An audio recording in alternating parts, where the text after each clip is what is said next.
الحمد للہ وحدہ والصلاة والسلام علی من لا نبی بعدہ اعوذ باللہ من الشیطان الرجیم الملک یومئذ الحق للرحمن وکان یوما علی الکافرین عسیرا۔ الملک بادشاہت، یومئذ الحق للرحمن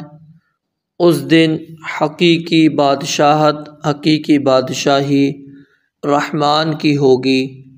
وَكَانَ يَوْمًا عَلَى الْكَافِرِينَ عَسِيرًا اور کافروں پر وہ بہت مشکل دن ہوگا۔ اس آیت مبارکہ کے اندر اللہ رب العالمین نے اس حقیقت کو بیان فرمایا ہے کہ دنیا کی وہ تمام عارضی اور مجازی حکومتیں ختم ہو جائیں گی جن سے انسان دھوکے میں پڑا رہتا ہے، اور ظاہراً باطناً صورتاً ہر لحاظ سے اکیلے رحمان کی بادشاہت ہوگی اور صرف اسی کا ہی حکم چلے گا، اور وہ قیامت کا دن کافروں پر بہت زیادہ سخت ہوگا، اور مومنین پر وہ دن انتہائی نرم ہوگا، کیونکہ اللہ رب العالمین کفار کے اوپر اس دن کی سختی کو اس آیت کے اندر اللہ تعالیٰ نے اس لیے بیان فرمایا ہے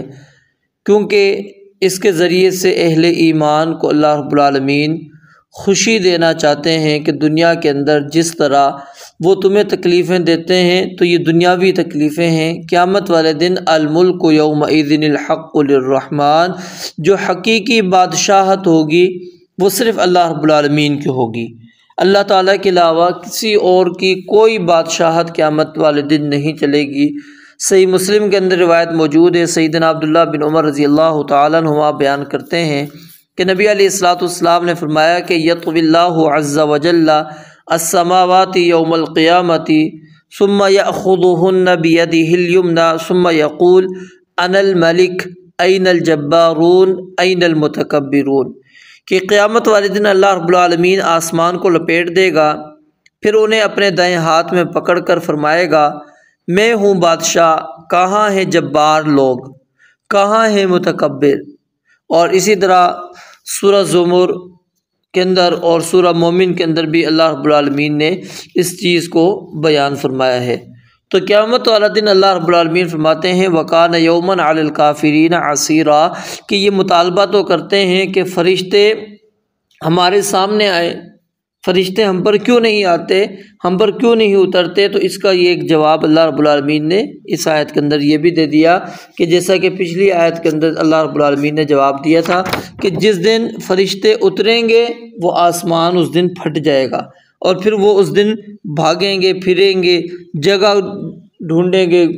کہ کہیں پر ہم چھپ جائیں، لیکن چھپ نہیں سکیں گے۔ اور فرمایا کہ الملک یومئذ الحق للرحمن اس دن جو حقیقی بادشاہت ہوگی وہ صرف رحمان کی ہوگی، دنیا کی کسی بھی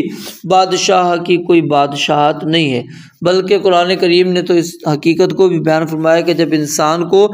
بائیں ہاتھ کے اندر نامہ اعمال دیا جائے گا تو ان میں سے ایک بات انسان وہ یہ کہے گا ما اغنی عنی مالیہ ہلک عنی سلطانیہ، میرے مال نے آج مجھے کوئی فائدہ نہیں دیا، میری سلطنت ختم ہو گئی، میری جو حکومت تھی، سلطنت تھی، میرا جو زور تھا وہ سارا کا سارا ختم ہو گیا۔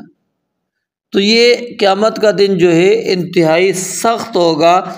کس لحاظ سے؟ کفار کے اوپر، کفار کے اوپر سخت ہوگا، لیکن اہل ایمان کے لیے لا خوف علیہم ولا هم یحزنون، نہ ان پر خوف ہوگا نہ غمزدہ ہوں گے، بلکہ کچھ خوش نصیب تو ایسے بھی ہوں گے جن کو اللہ رب العالمین